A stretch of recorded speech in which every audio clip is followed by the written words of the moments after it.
2020 is not too late to start your YouTube channel. In this video, we are gonna go over tips to stop putting off your YouTube channel and start growing today. But first, let's start with some stats. In 2019, YouTube generated $15.15 billion in ad revenue. That number was up 36% from the prior year. A majority of that ad revenue goes to you, the content creators.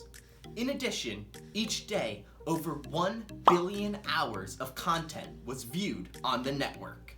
So, if you want to start a YouTube channel to start generating extra income, or to share your passion for a topic with the community, there has never been a better time.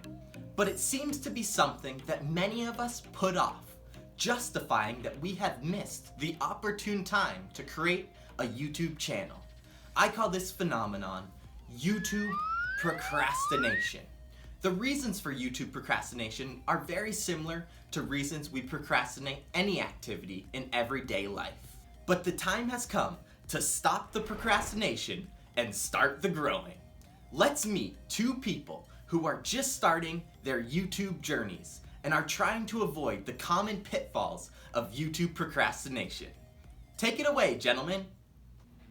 What's up? I'm Thad, I'm 26 years old, and when you don't find me in the gym or pulling an epic prank, you can find me driving in my muscle car. Ah!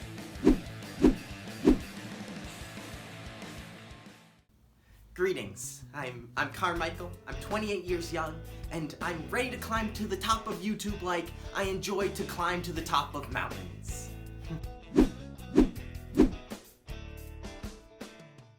Thank you, gentlemen. Let's review the first way to avoid YouTube procrastination, and that is by setting realistic and attainable goals. Thad, how are you doing with your goal setting? I know I'm gonna make the best videos ever, so I might as well go all in. I'm looking for 1 million+ subscribers and a 6-figure check in my big old fat back pocket within 6 months' time for muscle car upgrades. Oh yeah! Whoa, Thad, those goals are pretty lofty, and both of them will most likely take a pretty long time to achieve. If our primary drivers for creating YouTube content are these lofty goals like reaching 1 million subscribers or getting monetized, we are much more likely to stay inconsistent with our content creation. To solve this issue, we have to create goals that are smaller and much more attainable. The key to success when taking on an open-ended project like creating a YouTube channel is to break that project down into very small, defined sections. Instead of only focusing on becoming monetized on YouTube as fast as possible, it is about enjoying the small steps on the journey while working our way up towards those ultimate goals. Carmichael, how are you doing with your goal setting? I'm really interested in sharing my passion for mountaineering with the community, but I have to admit, I have been putting off creating YouTube content for quite a while now. So I guess a good goal would be to create and release a video within the next 2 weeks. Wow, those are great goals, Carmichael, both realistic and tangible. Enjoy the small steps of your YouTube journey. Celebrate coming up with an idea for your first video. Celebrate filming your first video. Celebrate releasing your first video. Celebrate that first YouTube subscriber.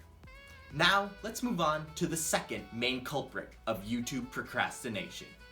Secondly, we have to avoid our fear of failure or judgment and just go with the flow.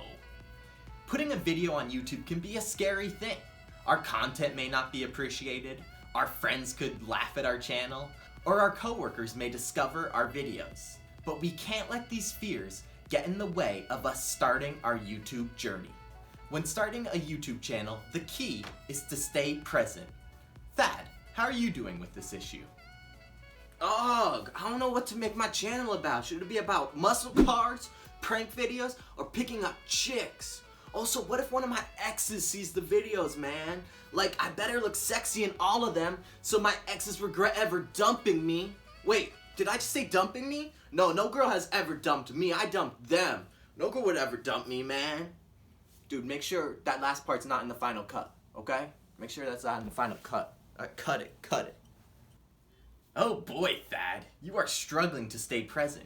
You are too worried about other people's opinions and too worried about the long-term vision for your channel. When starting a YouTube channel, try not to overthink.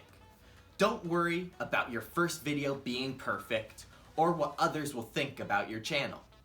In a lot of other videos about how to start a YouTube channel, you will hear stuff like, choose one topic and make all your videos about that topic. But if you go to any popular YouTuber's channel and go to their first video, you will see that it is often very different from the content that they are currently producing. They have changed and evolved over time. The same will happen with our channels. We will change and evolve as we grow. So don't worry about the long-term vision or strategy for your channel. Instead, focus on creating videos about topics you are interested in right now. Carmichael, how are you handling this? Guys, believe it or not, I already have an idea for my first video. It's gonna be about Sir Edmund Hillary's first expedition up Everest. I'm really excited to share this content with the community. And then, whatever happens after that, happens. Carmichael, great job. You are staying present, making content you actually care about, and just going with the flow. Keep up the great work, man. Most new YouTube channels don't generate thousands of views immediately, but by keeping our goals attainable and staying present, we can halt YouTube procrastination and start creating great content today. I hope that this video has not only been helpful to Thad and Carmichael, but also you. Let me know in the comments section below where you are in your YouTube journey so we can help support each other. This has been Luke from Team Archon. Remember to like, comment, and subscribe. We will be back right here next Wednesday for another great video. I'll see you then.